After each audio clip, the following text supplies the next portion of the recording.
Welcome to the Live Free, Love Life podcast, where we discuss how to create more freedom so we can love our lives no matter what we're going through. Hello, welcome to Live Free, Love Life. Today, we are going to talk about breaking free from your poisonous thoughts and beliefs, which is, by the way, the best gift you could give yourself. This podcast is coming out on Christmas morning here where I live, maybe not if you're out in another part of the world. And if I could give you one gift, it would be freedom from your own poisonous thoughts and beliefs. But since I cannot actually give that to you, I want to give you what you need to be able to give this gift to yourself, because that's the second best thing. Our minds are extremely powerful tools, much more powerful than any other tool on the planet. They are capable of shaping our entire reality. And when poisoned by negative thoughts and beliefs, the reality they shape isn't a pleasant one, but we are still the ones shaping it. This powerful tool we have in our possession then works against us and becomes a source of self-sabotage and limitation. In this episode today, we are going to explore how poisonous thoughts and beliefs hold us back and then discuss strategies for breaking free from their clutches. We will also delve into the importance of giving ourselves grace and offering forgiveness as essential steps on our path to personal growth. Let's start with the chains of poisonous thoughts and beliefs.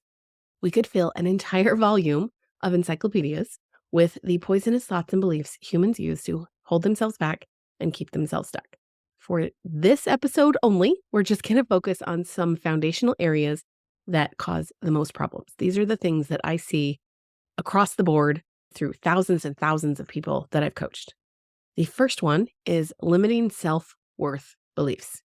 Poisonous beliefs about our own self-worth, such as, I'm not good enough, I don't deserve to be happy, I'm not lovable. These create a self-fulfilling prophecy. All of our thoughts do.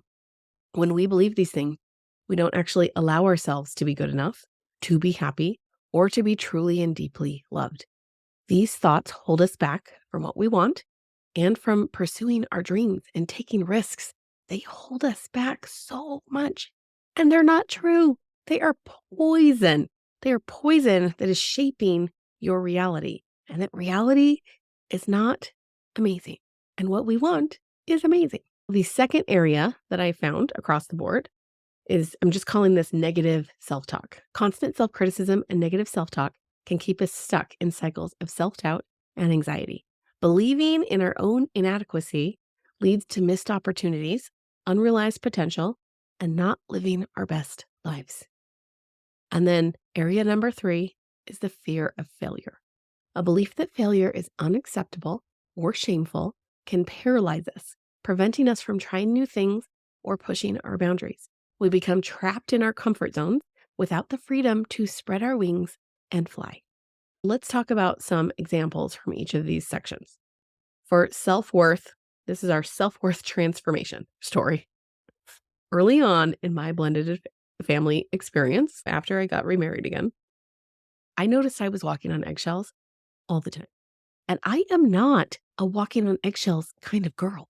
If you know me, I'm super direct. People call me blunt or bold or whatever those words are. I don't walk on eggshells. I don't sugarcoat things. I don't do that.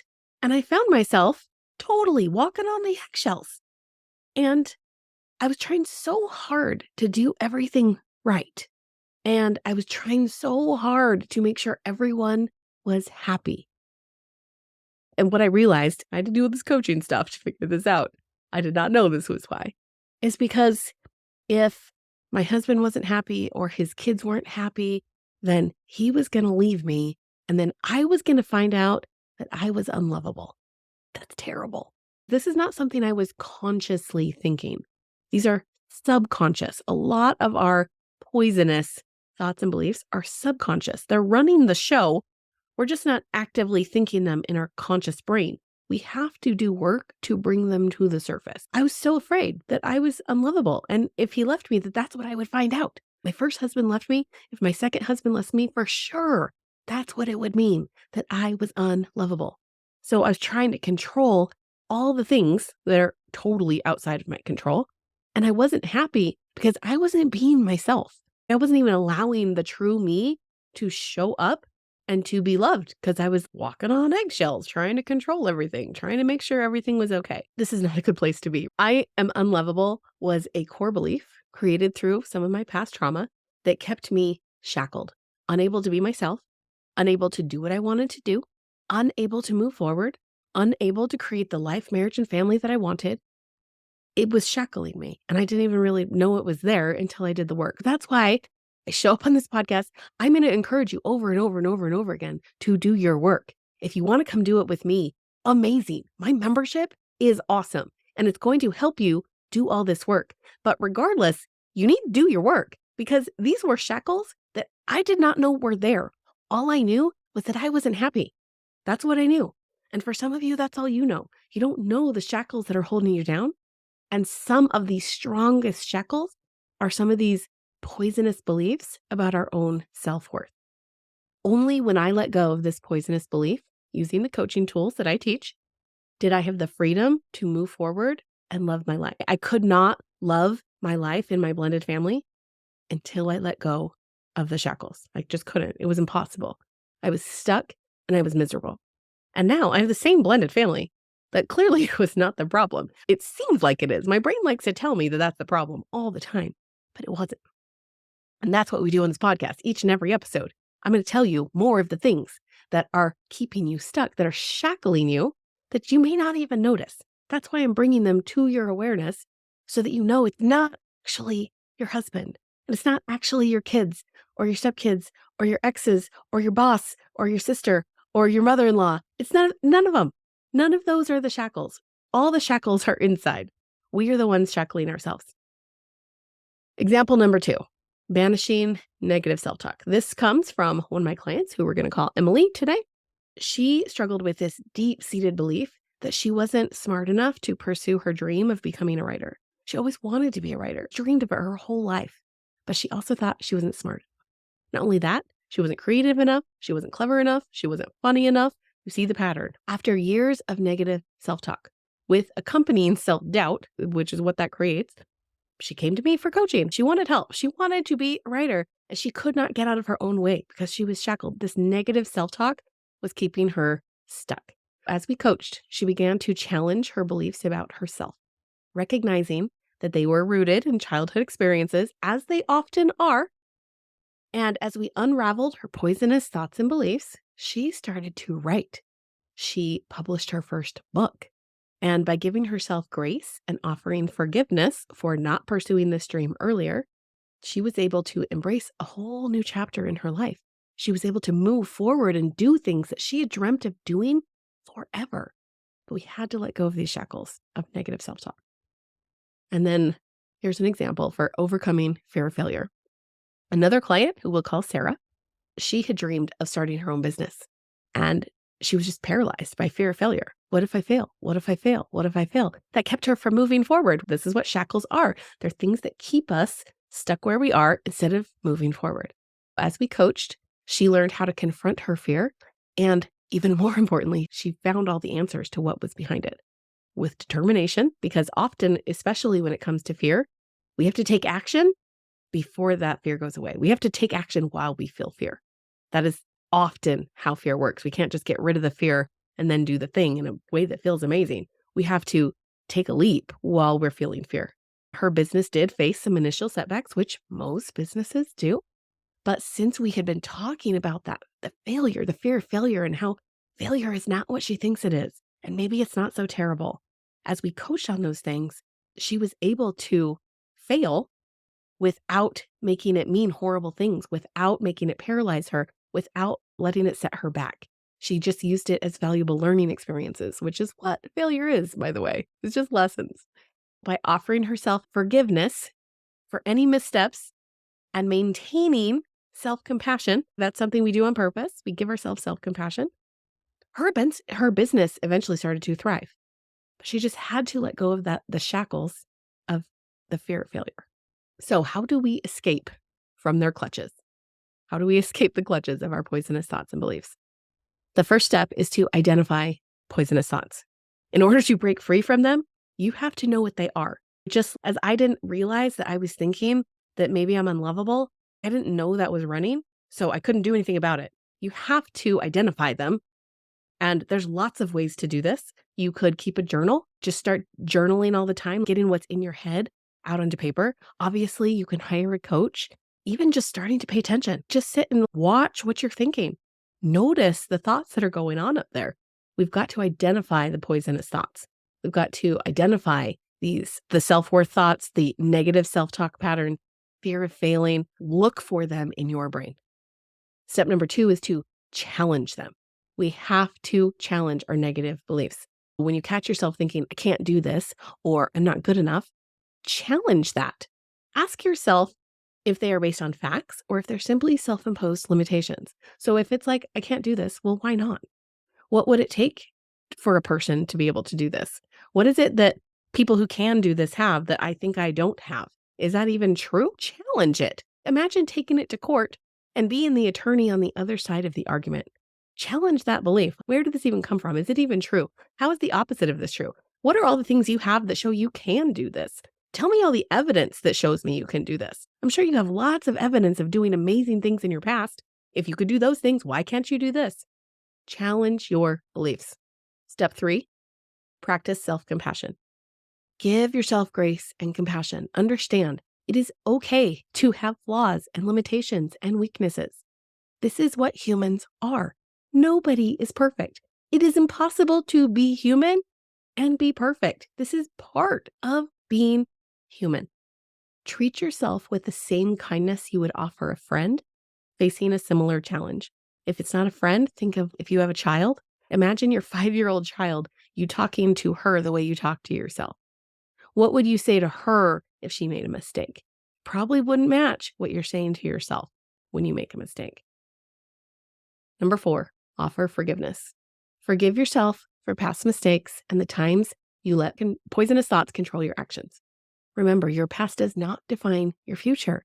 You have the power to change. As humans, not only are we not perfect, that means because we can never, ever, ever be perfect, it means there are an infinite amount of up-leveling we can do. We can always take it to the next level, and we can always take that to the next level, and we can always take that to the next level. We get to grow. That is one of the beauties of being human. If we could be perfect, that would not be true. So you can always take it to the next level, but let's start with forgiving yourself for not doing it before. You're actually on the perfect path. You're doing it at the exact time you're supposed to.